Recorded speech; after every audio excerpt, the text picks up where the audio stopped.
الحمد لله رب العالمين صلى الله وسلم وبارك على نبينا محمد وعلى آله وصحبه وسلم تسليما كثيرا ثم أما بعد.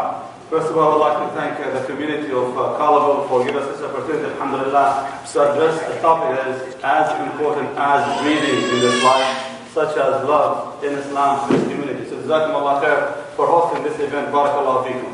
I'd like also to say thank you, Jazakumullah khair, for the students of Al-Bayna Dream Program for coming here.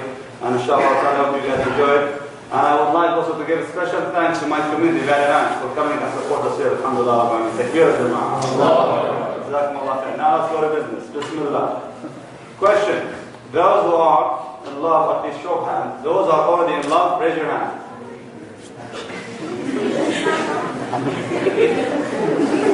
Those who are already in love, raise your hand. Come on. I've seen some people already married and they did not raise their hands. What does that mean? He is in big trouble. It means they are in big trouble. SubhanAllah, when it comes to the subject of love, is one of these mysteries that Allah subhanahu wa ta'ala has put in mankind, and no one until this day can tell you what love is. Trust me, as much as I read about love, for every almost author and every speaker, every philosopher, every thinker, you can see and get a completely different idea about what love is all about. So unique and so amazing. To show you how mysterious love is, just a show of hand again. Those who are already married, raise your hand please. I want the single one to look around and see them. It's okay, halal. Okay, now put your hand down. Now without embarrassing anybody, most likely, those who've seen their hands up, most likely, they're not married to the person with whom they fell in love first in their life. True or not, Jama'ah? Don't say anything. Keep it quiet. Most likely, they're married to someone who was not their first love in their lifetime. And if you look at them, much they've been married for 15 years, 20 years, more or less, and they live happily ever after. And if you ask them, was that your first love? They might say, no. Second, perhaps. And then they might even go, Allah, I stopped counting after high school. Why? Because naturally, as human beings, we tend to, have those feelings very early in our lives. And subhanAllah, our first love usually would be someone in the neighborhood. Now, here in this community, it's not necessarily in the neighborhood as much as would be in the masjid, in the Islamic school, or even Sunday school. Somewhere there. That's how we have the first feelings. But they won't materialize in any way. But subhanAllah, after we mature enough, we start laughing at these memories and so on. But then we mature, we get married, we learn Allah, alhamdulillah, rabbil alamin. So when you have those feelings, what do you do about them? How do you think of this feeling? Are they going to become perpetual in your life? Do they stop? Do they fade out? Do they change? When it comes to love, is it something fixed, that is unchangeable, and doesn't change, doesn't fluctuate? How can we understand love, and what does Islam say about love? I'm going to talk to you, inshallah ta'ala, in this lecture about this subject. The meaning of love, what is it in Islam, how can we make sense of love, and then inshallah ta'ala perhaps give you some tips on how you can handle this issue at home, or even in the school with Allah. Coming back again to the meaning of love. Those who are for love, raise your hand. For or against, I'm going to say. Those who are for love, raise your hand. Against it? Just one. One over here too. Okay. Now, what does it matter to love if you are against it or for it? You know why? Because eventually it's going to happen, whether you like it or not. Same thing. Those who are for the winter and for the cold weather, raise your hand. Against it, raise your hand. What does it matter to winter if you're against it or for it? It's going to come whether you like it or not. So it's the same thing when it comes to love. What does matter to you when it comes to the winter? What does it matter to you the most? What is it? Ya Jama'ah, what is it? What does it matter to you when it comes to the winter? What should you do about winter? Just prepare for it. It doesn't matter whether you like it or not. I don't like cold weather. Fine, but are you preparing for it? Well, I love the cold weather. Still, are you preparing for it? That's exactly the same thing when it comes to things like natural things such as love. It's going to happen one day, early or late in your life. It is going to happen. It's not about you being for it or against it as much as are you ready for it or not. Can you speed up the pace of season? Can you speed up the pace of winter to come quickly or leave quickly or faster than usual? You can't do anything about it. So when it comes to love, it's the same thing. You shouldn't be pushing it, further or bring it, quickly. But subhanAllah, a little different from winter, of course, we can do something about the subject of love. So when it comes to the meaning of love, it's one of these great mysteries. As a matter of fact, they say that if there is anything in this life that causes nonsense to make all sense, it would be love. Why? Because the good becomes bad and the bad becomes good. The truth becomes a lie and the lie becomes true. The possible becomes impossible and the impossible suddenly become more possible. When it comes to love, it makes all these nonsense suddenly makes all sense to you. Because when you're in love, you're completely blinded by those feelings. It is also so mysterious. Just like I said, that you will see majority of people who are already married, majority of them that are already married, alhamdulillah, happily married, they are not married to the person with whom they fell in love first in their lifetime. They fell in love first time, and then suddenly they fell out of love. And then back again, and then again, and again. And subhanAllah, sometimes you fall in love and you get attached emotionally. But then specific training, you go through specific emotional training as well, suddenly it changes. Then you see another person, and another person, and then subhanAllah, we always have this feeling. But what can we do about them, and how can we protect ourselves and our deen from these feelings that might sometimes become devastating if you don't have it really under control? When it comes to the issue of, in Islam basically, what does Islam say about the issue of love? Rasulullah was rahmatul alamin. He was the mercy to mankind. And he was our best example in these issues. The Prophet who was married to more than actually 4 wives. So if anyone would have those feelings to his wife, would be Rasulullah and Allah gave him that opportunity to do so, so that as we learn from his example. We learn from the example of Rasulullah sallallahu alaihi wasallam. Even Rasulullah sallallahu alaihi wasallam, the most religious, the most fearful to Allah subhanahu wa ta'ala, even the messenger of Allah, fearful of Allah. Can you imagine? Today when it comes to religious people, some people think if you're too religious, you should not follow Allah. It's not for you. Because love is for other people. But being religious, they cannot associate and their mind doesn't click. Being religious, being conservative, being modest, and you're still being in love. It doesn't work together. According to people's minds, subhanAllah. But when it comes to the example of Rasulullah sallallahu alaihi wasallam, when one day he gave that khutbah, and he said, sallallahu alaihi wasallam, Wallahi, inni atqakum lillahi wa akhshakum lah. I'm the most fearful to Allah subhanahu wa ta'ala among all of you. And the one who fears Allah the most, have taqwa. It is Rasulullah sallallahu alaihi wasallam. But then, he himself also one day was asked in public by Amr ibn As radiyallahu anhu. قال يا رسول الله من أحب الناس إليك? Who is the most beloved to you? He just asked a very innocent question. If a man asks a man, who is the most beloved to you? What would this man mean by that question? Does not necessarily mean that he's saying to him that you know about your wife. He's asking me about something else. There's men and other people. So Rasulullah sallallahu alaihi wasallam, he also answered that directly. The way the question was direct, when he was asked who is the most beloved to you, he said, Aisha. He didn't even say my wife. Didn't say Abdullah. He didn't say that's none of your business. He just said Aisha. Immediately, with a plain name. Even the question was surprised and stunned by the answer. He says, قال لا لا يا رسول من الرجال. I'm talking about men. I'm not talking about, we know about that, but tell me about men. The Prophet ﷺ, still he said, قال أبوها. Means her father. Still linking Abu Bakr as-Siddiq to her. He could have said Abu Bakr, my friend, my best friend Abu Bakr as-Siddiq. But he said, her father, Abu. And that's natural, because when you love someone, you will love to love everything that they love. Right, Imam? I mean, those for the newlyweds, I don't know how many newlyweds over here, but they will have their beautiful experience at the beginning of the relationship. They start admiring and liking everything about their husband or wife. From the first day, second day, until Allah for how long. Even their sneak would be so cute for them.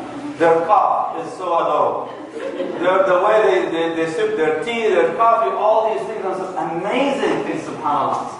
But how long would these feelings last? It's mysterious. Now many people, they believe that you cannot marry unless you marry someone you love. Right, Ajima? Those who say, you have to love the person before you marry him or her, raise your hand. None of the guys raised their hand. I had about maybe 7 ladies, and no guys. You don't have to love her, because these are practical people, you know. We'll do our best to make them happy, inshallah, we'll get their love later in the night. But just keep fast.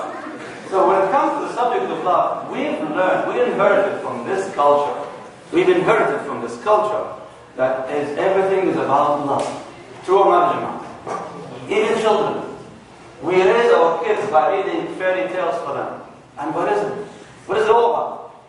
The Prince Charm married Princess XYZ because he fell in love with her. For what? Because he saw her face. That's it. That's how we summarize love. Image, that's all. Unbelievable value. And because she's beautiful, she has to be perfect. That's the meaning. We learn these values, and guess what? They keep injecting them in everything that you read. Stories, novels, and what you watch, TV series, everything. What even you do when you go to magazines, even news. News, some of these, they call them gossip magazines. They make you mind everybody else's business besides yours. You just check these magazines, and they talk about everybody. But you're not there. So they make you mind someone else's business. Oh my God, somebody's divorcing her. Allah musta'an. That's it, 4 months? Unbelievable. Fake or mistake. What happened to them, ya Jama'ah? All these kind of things. They just make you think that love is everything in a marital relationship. And I tell the truth. If it was true that love is enough fuel to sustain a marital relationship, you will not have a 58% divorce rate in America. Isn't that the same culture that preaches love to be everything in life? And that you cannot marry someone unless you love them? So why don't we have 58% divorce rate? What's happening to love? So love is not perpetual. It's not something fixed, and it does fluctuate. Now based on this premises, I want those young ones to know that don't even try it now unless you're ready for it.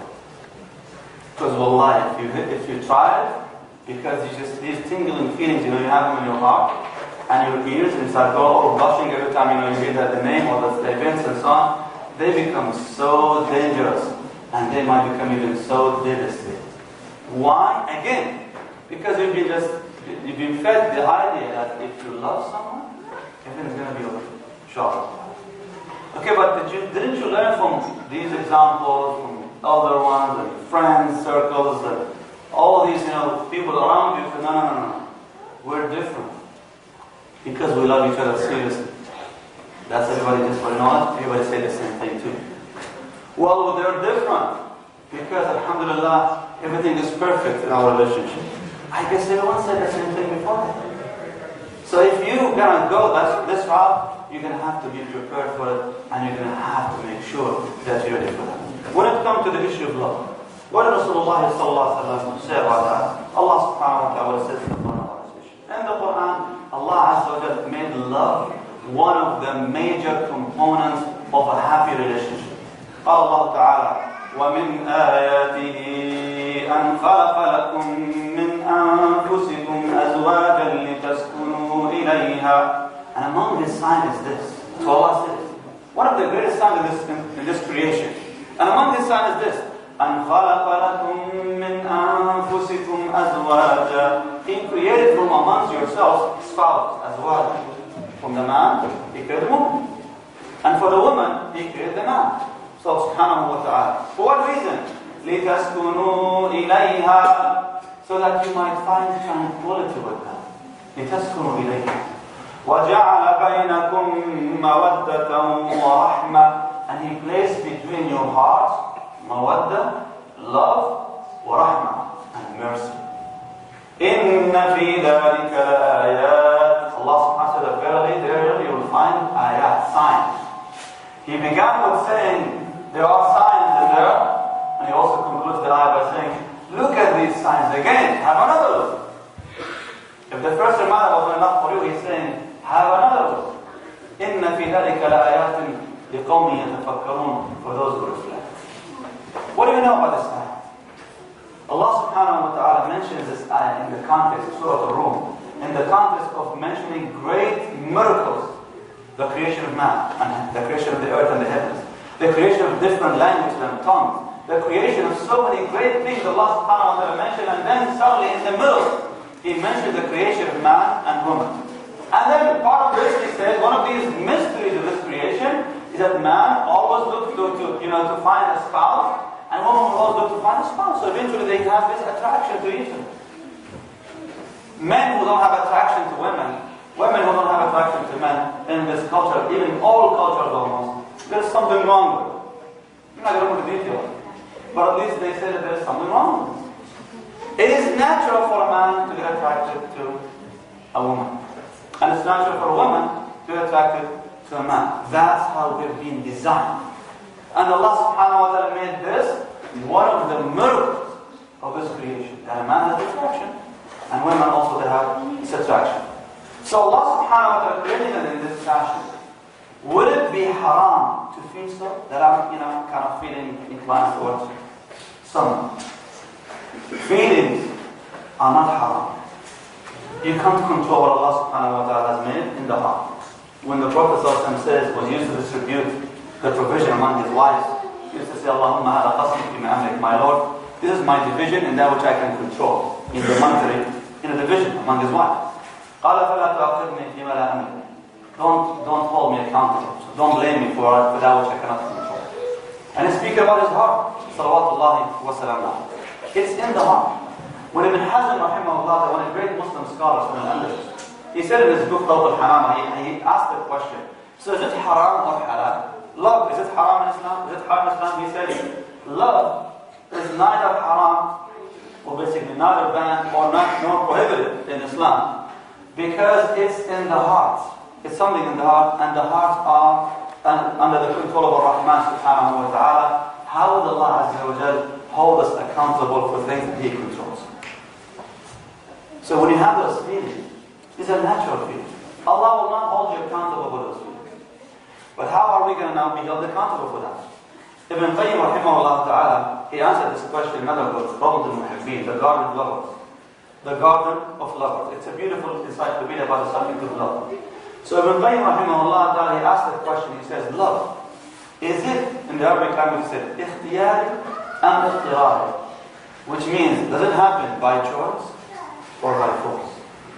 What do you guys think? Love, is it by choice or by force? Let me see, show of hands. Those who say that love happens by force, raise your hand. By force, which means it just falls upon you and you wake up in love, that's all. Those who say that love is by force, raise your hand.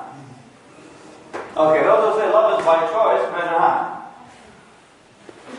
I have people in the middle, the kind of in between. So what is this? Is it by choice or by force? What do you say about this issue? Force, for sure, right? When you follow love, you follow love. You have no control over this. So whatever happens is justified because you're loved by force. Do you guys agree with it? Do you agree? Do you agree? So why do people then fall out of love then? As a matter of fact, Ibn Qayyim rahimahullah, he answered the question saying, love happens by force and by choice. How is that? He goes, it's primarily the stages happen by choice, but the end result might become by force. Like what? If someone, he has in his mind that he wants to, let's say, to get married. So what is this person going to be doing? Exploring, right? So he starts looking. And the moment he sees someone, he gets attracted. He sits with her. They speak together. She falls in love with that personality, that character, mashallah. And he falls in love with that character, that personality. They fall in love. So now because they've decided to fall in love, they open their heart, it happens. But sometimes, people will say it happens by force. How is that? You see someone, and you feel that your heart just completely got attached to them. He said, based on this, no wonder Allah subhanahu wa ta'ala commands us to lower our gaze. Because if you're not ready for it, you shouldn't be looking around. Why do you think Allah subhanahu wa ta'ala commands us to lower our gaze? I was reading about this actually recently on the subject of Ghadd al-Basar, preparing for a lecture that's going to be inshallah during the winter break in California, about about chastity in Islam. So one of these things about Ghadd al-Basar, why did Allah subhanahu wa ta'ala command us to do so? Again, because the results of love sometimes they might be overwhelming and devastating. So to protect ourselves, to protect our hearts, Allah subhanahu wa ta'ala says, don't open that gate that leads to the home. Keep it closed until you're ready for it. Because once you open that, you start looking around, see this one, or maybe this one, or maybe this one, then you fall in love with multiple people. You just cannot get the idea out of your mind. They say, psychologically speaking, whenever you look someone into the eye and you admire that image, what happens? There's an area in the brain starts firing. It's called actually reward prediction. That means the moment it starts firing, it starts telling you that there's going to be rewarding. This is going to be rewarding. So because it's going to be rewarding, what do you think you're going to be doing? Pursuing it further, more and more. And when you get disappointed, it becomes confusion to the brain, and that's why you have all these mixed emotions. And that's why Allah says, "Ghadd al-Basar." If you're not ready for it, just protect yourself. It's not that it's haram for a man to admire his wife. No, it's haram for a man and woman just to look with no control. Otherwise, they're going to hurt themselves first before anybody else. Rasulullah sallallahu alaihi wasallam, just like Imam Madini mentioned, a man came to him. He said, "Ya Rasulullah, I have everything. I'm happy with everything in life. I'm happy with everything. But just can you please allow me? Just make zina halal for me. Just commit the zina. That's all." The Prophet ﷺ, he looked at this young man. He could scold him and says, "You know what? Get out of my face. Don't come to the masjid again. You're disgrace of this community. I don't want you to make fitna in the community." He didn't say that. He goes to him, ﷺ, he says, "Abdur-Raheem, would you like this to happen to your mother, to your sister, to your aunt, to your daughter?" He named a few female members of his family. He goes, "No, I don't have that. Nothing to them." قال كذلك الناس لا يرضون أولادهم. Same thing, people wouldn't like this to happen to their daughters. So don't be the reason for you to commit something haram with someone else's daughter, sister, mother, and so on, because it might actually backfire on you. Protect yourself, and it's one of the ways of protecting your whole family as well. Rasulullah sallallahu alaihi wasallam, he did not scold this man for his feelings. He didn't say, "Look at you." Just like remember he said, sometimes parents, when the young ones come to them with those feelings, and for the kids, for the young ones, these are just like everything that they own in this life right now. For them, these feelings are the most precious. If you tell them no, you'll devastate them. "You broke my heart. Fix it for me." They're not going to be able to fix it easily. But because we think that these are the ultimate feelings, and that's why it becomes very scary when we confront our youth with these kind of feelings. So parents, they have to be actually socially intelligent in the way we approach our kids, inshallah. And here's two things I would like to share with you, inshallah, about this issue. Number one, nadariyat, in terms of theories. How should love be explained? How should love be explained? I'm sure that most of us, when we say the word love, the first that comes to our mind is what is it? When I say the word love, what is the image that comes to you in your mind associated with the word love? What is it? Huh? Isn't that red, or purple maybe, or that hot pink, heart? Is there anything else that comes to your mind when I say love? The first time I say love, what is it? Most people, they have this image. Others, they have these, beautiful, intimate feelings between, two individuals together, and so on. It's always associated with specific image. How many of you would associate love with carrying trash from the house outside, to the backyard? How many of you associate that with love? How many of you would associate love with the man working so for the family? Not necessarily. With woman sacrificing herself and her life and her time for the children. How many of us associate love with that? We have wrong perception about the subject of love. And according to marriage therapists, they say that when it comes to love, they say there are two theories about the subject of love.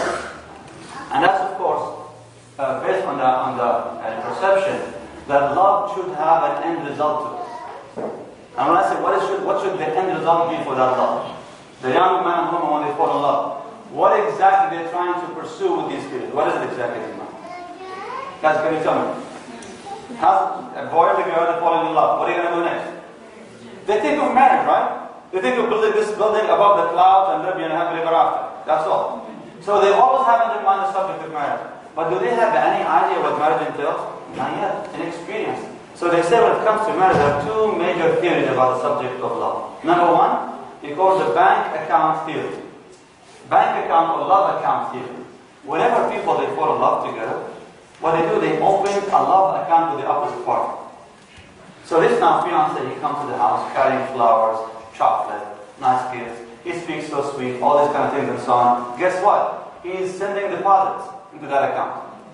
And the girl, every time he comes with these beautiful memories and feelings, smiles, sweet talk and so on, she's basically, mashallah, the investment that he's putting there is paying off. He's getting interest. You know what interest here is? Exactly. He's getting interest. She's interested in him right now. Same thing. When the ladies are now also investing in his account, and she sends all these deposits of sweet talk, of nice feelings, beautiful, evenings and so forth, all these kind of things, what happens? She's also depositing.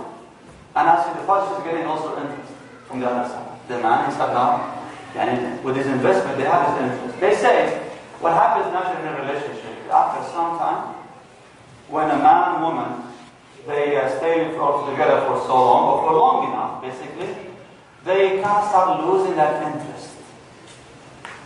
The investment was not as big as they hoped that would be. So as a result, they might lose it. And that's what we see in high school, in college. People, they just fall in love and then drop out. Fall in love and then drop out. And see this guy, he has been with 10 girls and he never got married. And this girl, she tried 20 guys and she never got married. What exactly are they doing? They're not using the energy of love and challenge in the right way. They just think of love as feelings. And when it's feelings, it fluctuates. So it's never actually, there is no commitment over it. But fulfilling it with the end result of love, which is marriage, that is very, very important subject. So remember, so if you would like to have that relationship to continue, then you need to commit to it. That's one thing. Second theory, they say, they call it the gas tank account or love tank account. Whenever you drive, usually if you go on a journey, a husband and wife go on a journey, or a man and woman go on a journey together, the man is in the driver's seat and the lady is on the other side, sitting at the passenger seat. So when they drive, usually men and women, they think different in these relationships. And ask every couple or married, been married for many years, they will tell you that. It begins with mashallah, with love, with a lot of love and energy, but then it starts fading out somehow. So what happens to the issue of love over here? It's just like driving a car. For the guys, for example, let me ask the girls, for example. Girls, those who drive cars. How often do you stop to fill gas? Usually when the meters come, when I ask this question, the women's crowd, most women will stop for gas. Most likely would be actually close to the last quarter, or when it hits below half, they stop to fill. Most ladies, I asked actually many, most of them would say close to the last quarter, or close actually to, once it's the half, they would just stop to fill. Ask the guys, when do you guys stop for the gas? When it stops perhaps in the middle of the street. That's when you're like, oh, I need gas. Most guys, they stop when the light goes on. And they will say, oh, sorry, I need gas. Why? Because they think as long as it's running, don't touch it. Same thing with a relationship. As long as it's going through, alhamdulillah, fine and nice, don't touch it, don't stop. Keep going. We have momentum, alhamdulillah. For the ladies, no, they need assurance. I need to make sure we're not going to go out of gas, out of love in the relationship. So let's investigate. The guy says, don't let me stop because we lose momentum over here. We're going to lose ground. Somehow. That's why the guys always stop actually, most likely in the last minute. SubhanAllah. And I remember one day I was going to an event, I was speaking actually at an event like this. So the gentleman, the young man who came to escort me from the hotel, he came, so when I stepped into the car, SubhanAllah, my eye caught actually the gas meter. The light was already on. So I told him, I guess we're going to need gas, right? So what he did, he pressed the button. It was digital actually, and meter there. So he pressed the button that says about maybe 7 months. He goes, we're still fine, inshallah. Because the venue was about maybe 3-4 miles. He said, we still fine, inshallah. SubhanAllah, to the last drop. To the last drop. And that's why, as a marriage counselor myself, when it comes to counseling, most of those who come asking for help and assistance are the ladies, not the guys. The guys are willing to ruin their marriage, get divorced, and they never admit that there was anything wrong in the relationship. Whereas the ladies. Why am I saying this for young people who are not married, they don't even know what love is? I'm just giving you a head start. I want you to know that this is how the reality of that love is. The meaning of these two examples, because this issue tells you that love is very, very practical matter. It's not just about feelings and emotions. It's much more than that. It's more complex. Even when our ulama, our Muslim scholars, they discuss the theories of love, they quote all the actually philosophers' opinions about love. Some of them say it's something spiritual. Some they say it is something physiological even. Some they give all these kind of theories. But then they have developed their own theories. Because of the issue of soulmate, the theory of soulmate, is initially the theory of Imam ibn Hazm, rahimahullah ta'ala, who lived a millennium ago in London. That's his theory. He believed that men and women are created for each other. And you see that the souls, they fly in the upper universe. And when they meet, they get attached. And if this attachment happens in the real world, then this relationship will be basically a loving relationship. If not, there will be some trouble. It's just like basically forcing a piece of the puzzle in the wrong space. Sometimes you have to, fix it and brush it from the side to fill it in, which is, kind of make it rough a little bit, but then it goes smooth, alhamdulillah. Sometimes you can do it until you break it. And that means divorce. So it happens. That was his theory about the subject of soulmate. Our ulama, Muslim scholars say that, majority of them, they say love is all about compatibility. Compatibility. And that's why when people, they say, I fall in love with the image, immediately, they want to say, okay, let's talk and see. And when they talk, subhanAllah, they don't see that there are substance there. So what happened in the subject of image? Why do people fall in love with the most beautiful image? What's the relationship between love and the image? Ibn Hazm rahimahullah ta'ala answered this question in his book also, Talq al-Hamam, the ring of the dove. He says, rahimahullah ta'ala, in our perception as human beings, we always associate beauty with what? Can you guess? He said we always associate beauty with perfection. You know when you see a beautiful, a perfect design, building, or let's ask the guy, when you see a car that's running so fast in the highway, what do you say? My God, that was beautiful. See this beautiful car? It's a piece of junk. The only thing is just was designed in a nice way and runs so fast. So why do they describe it with beautiful? Because that's in our perception, that's the meaning of perfection. You see a nice building, very perfect in your engineering mind, it's so perfect. How do you describe it? You say it's beautiful. In our language even, we incorporated this as a concept. You always associate love with perfection. You say, wow, this is so beautiful, mashallah.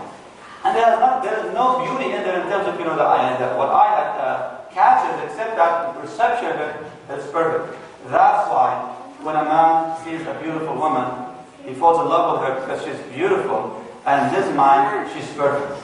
When a lady, she sees a handsome guy, and she falls in love with him, she goes, he's beautiful, he's handsome, so he's perfect. And when you try to tell him, but did you talk to her? There is no need yet. Okay, did you talk to the guy? He can't even put 2 words in English, it doesn't matter. But we're in love with him. He's perfect because he's so handsome, she's perfect because she's beautiful. Allah subhanahu wa ta'ala says, لَقَدْ خَلَقْنَا الْإِنسَانَ فِي أَحْسَنِ تَقْوِيمٍ. We have created man in the best form. So when we see that form, we consider this perfect form. And that's what associated with love. So this is for the young men and women. When you see someone in school, and you fall in love with them because they're handsome, they're cute, they're beautiful, this and that and so on, immediately your brain conditioning you that this image has to be the perfect one. He's not like this jerk that I've seen a few months back. She's not like this one. So the shaitan always plays in your mind. Which means they are not alike. They're different. They're this, they're that, and so on. But here it is. We associate perfection with his images. And that's why he says, subhanAllah, it's not true because you see what's opposite in reality. I'm sure that you have seen people, they're married, mashallah, and when you look at them next to each other, you say, very interesting couple, mashallah. Because you wonder how they manage. I mean, he is so handsome, she's not that much. Or maybe the opposite. She's so beautiful and the guy is, average, let's say. But then, you would wonder, what's happening is this. People, they see beauty, like Ibn Hazm, he explains also the theory, he says, when it comes to love, he says love and beauty are associated together, but it always beauty is in the eyes of the beholder. That's what he said. Love, beauty, which is the attraction of love to you, is in the eyes of the beholder. And that's why many people, they fall in love with characteristics besides the superficial beauty. They will see things in the heart no one else can see. They know about these people think that no one else really can see that. So they can see through. This is what we call intuition, farasa in the Arabic language. Which is one way of guessing and touching into these feelings and our perceptions of people. SubhanAllah, so when it comes to the issue of love now, remember that it's not about just having feelings for someone. Because those feelings, like I said, will fluctuate. Just in one, just read an example of reality actually, check it out. I read this story, it's a real story about a woman. She said that when she got married, her husband, of course, was the most loving person. And then their honeymoon was in Mecca. They went for Umrah and spent, mashallah, lunch time over there. You might say, wow, this is so cute, this is beautiful, mashallah. Nice. They were in the hotel, and then she said that she was serving somebody tea or coffee. As she was walking through the room, she tripped. And her husband, the newlywed right now, he jumped, he leaped out of his chair and his seat, tried to catch her and grab his wife. Forget about the trick, his wife. And he goes, Bismillah alayk. Bismillah, Bismillah, are you okay? And that was so nice, mashallah, he just jumped to protect, he was so protected. She goes, next year they came, to remember for the anniversary of Allah, sure. But they went back again for Umrah. Similar to that incident happened. She didn't say it was the same hotel, the same woman, but eventually, as she was walking through the room, she tripped. This time the guy, he says from his face, he goes, are you blind or something? It took them 1 year, just 1 year to realize that love fluctuates. To what extent that love really fluctuates? SubhanAllah, when it comes to fluctuation of love, Allah mentioned that in the Quran. Mentioned that in the Quran, the same ayah that I quoted for at the beginning, and that's why to bring us back again to the beginning. Allah says, mawaddatan wa rahmah. He said love and mercy. So love and mercy, these are two different degrees of love. Two different degrees of love. You say mercy is love? Absolutely. Ask parents. Is mercy love or not, Jama'ah? When you check your baby, your child, the child is sick, is crying. How do you feel? It's a mixture of emotions. Most of it, when the child is sick, you have overwhelming mercy that completely eclipses those emotional feelings of love. Why is that? Because that's another form of love. Ibn Qayyim rahimahullah ta'ala, he explained in his book, Rawd al-Muhibbeen, the different shades of love. And he said these shades of love, they go up to 60. That's why in the Arabic language there are more than 60 different words to describe love. There's hub, there's wiyam, ishq, mawadda, and including rahmah as well. Each one of them gives you the meaning of love from a different perspective.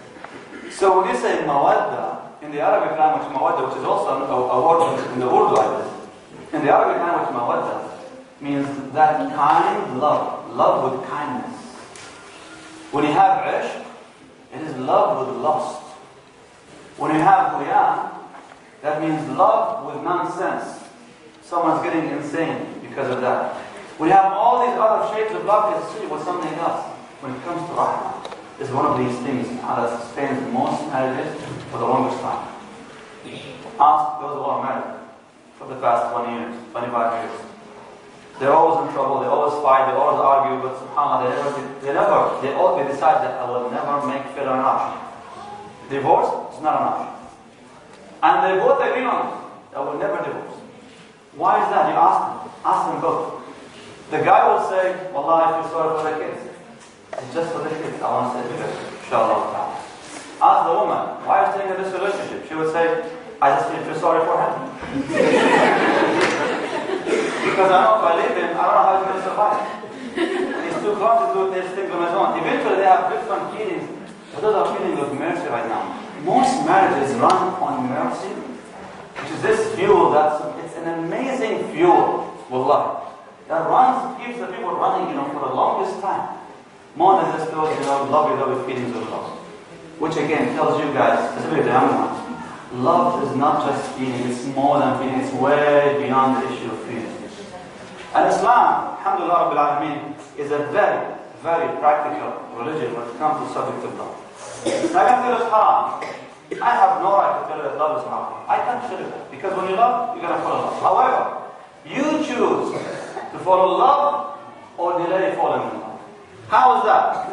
If you're still in high school, you know that you cannot fight all the odds of this life to say I want to get married and then move and just defy all the odds of your life, your family, do all these things because we fall in love, everything's going to be perfect. You can't do that. Be reasonable and be practical.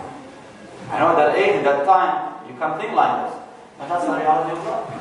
I remember Salah had an incident with one young man. He was in high school. He came to me, and actually this happened recently, in this area somewhere. He told me that he was 16 years old. He goes, I'm in love, I'd like to help you. I want you to help me.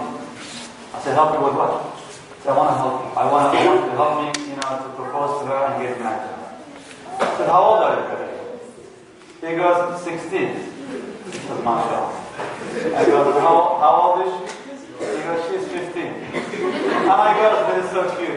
16-year-old boy, 15-year-old girl, living the dream of their life, high school dreams. I have to admit that. So they had these feelings. I have no right to tell them, listen, stop those feelings, Taqillah, or you're doing something wrong with haram. I can't say that. But I said, listen, let's come and read the decision. Tell me, before I get married, how do you plan to do that? Now when you bring this issue to them, some of them they stop and they're puzzled, but then they go, it doesn't matter. Everything's going to be perfect, we just need to get married. So this is all nonsense kind of talk.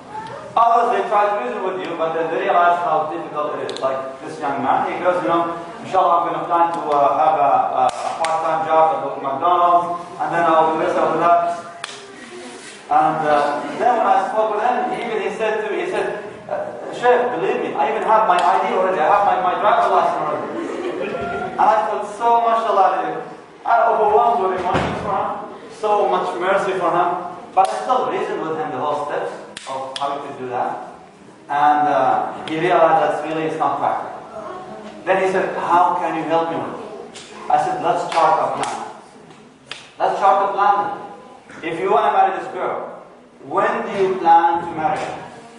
He goes, inshallah, when I finish school, and I go inshallah to college, I'll finish the college inshallah, and then I'll find a job, and then we can get married. I said, that's great. How long will that take you? Just as calculated. 7 years. I said, trust me, 7 years from now, you will not be the same person. I said, she will not be the same person.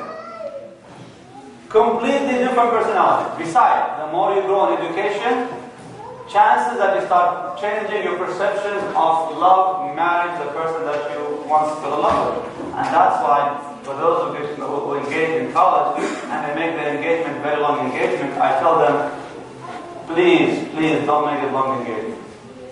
Because the longer the engagement is, chances you're going to start losing interest. Slowly and gradually, because you learn more, you get more experience, you start changing your perception of people. Even the person you loved 5 years ago, after some time said, is that the person I was really fighting for? This is reality. I'm dealing with those scenarios when people, they met against the will of their parents, and after 2 or 3 years they come asking for counseling, how to say they're married, or they're going to go to divorce. Why? Because now they live the reality of life, they don't get married. So what can we do? For the parents, I really appreciate that the parents, when these kids, they come to them with these feelings, first and foremost, that they respect those feelings. I'm not saying to agree with them. I'm saying to respect those feelings. If you just tell your kids that, you know what, go and grow up and go and do your homework, means you shut them down completely. Trust me. If you don't listen to them, they're going to find someone else to talk to. And that person might not be the best person you want them to talk to. You should be their friend. You should be the one that listens to them and help them go through these emotional phases in life. Again, that doesn't mean to agree with them. But I'm saying you need them to feel confident to come to you. I would recommend for the parents to still to start this friendship, and sometimes it would be good if you initiate the conversation with your children. You know, at 15 years old, 16 years old, going to high school, even if it was the most Islamic school of all time, even if they were all wearing hijabis, and even if they were niqabis, trust me, he's going to fall in love. With what? With the eyes, that's all. He is going to fall in love. So therefore, it would be nice if as parents we initiate a conversation with them. And then you still these relationships or these emotions, help them go through it, inshallah. If your kids see that you're on board, they will come to you when things get really, really serious. But if you're always against them and not showing them mercy, at least, they can find someone else who can understand their feelings and their emotions. Also, give them confidence, please. Your kids, when they're at that moment with these emotions, they feel kind of vulnerable. Any word can hurt them. Anything can break their hearts. And if you break their heart, basically for them, they have developed a new purpose for life. For them, those feelings are a new purpose for life. You say, but I thought it was Salah al-Ibadah. I understand, but at that time, the feelings shifted. And now they have developed a new purpose in life. It's this love and that relationship and that personality. Do not make it like you completely destroying their new purpose of life to the extent that they lose hope. And that's why these kids start, withdrawing, getting depressed, and the kids start, losing interest in life and parents and relationship. It's very, very dangerous. For the young ones, I hope that you now understand that when it comes to the issue of love, it's not just something I feel, it's a whole complex issue that you need to realize. There are feelings, the practicalities, the end result, planning. There's so much you can invest in this relationship. So, if you're not ready for it, don't start. Don't initiate. So, well, alhamdulillah, I'm ready, I'm 15 years old. You're emotionally ready for it. But practically speaking, can you handle it? Wallahi, you have no idea how devastating can love become.